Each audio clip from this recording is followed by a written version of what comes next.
রূপকুমারী দোকান পাতে, দৃষ্টি দিস না তাতে।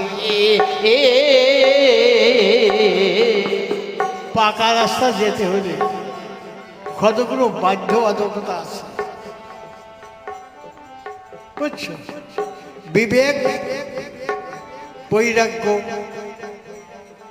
সাথে আছে তো, তাই সে বলে দেয়।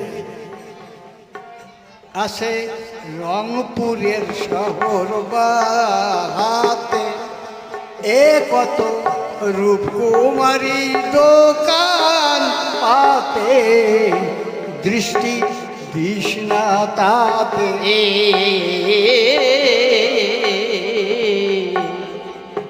কত পথিক মল খালি হাতে, ও কত পথিক মল খালি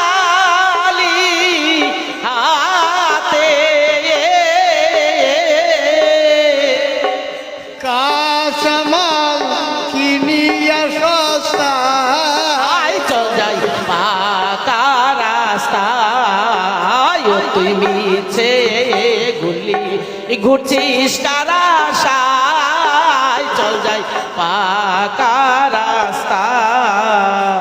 এই যে পাকা রাস্তায় চলতে বলছে,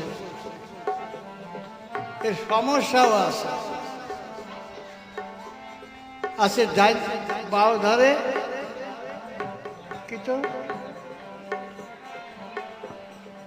রঙের মেলা, মেয়ে ছেলেরা রঙের মেলা আছে, দোকান পাচে রয়েছে।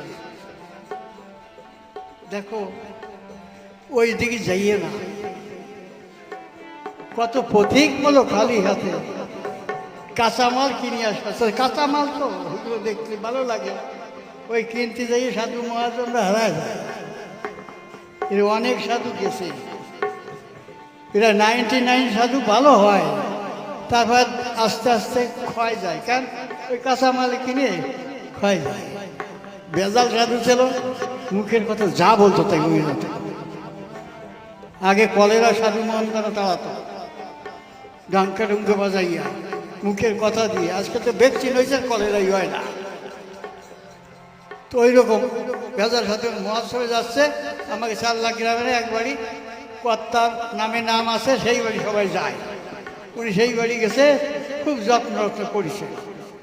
সেই বাড়ি একজন বিধবা রমণী আছে, অল্প বয়সে বিধবা।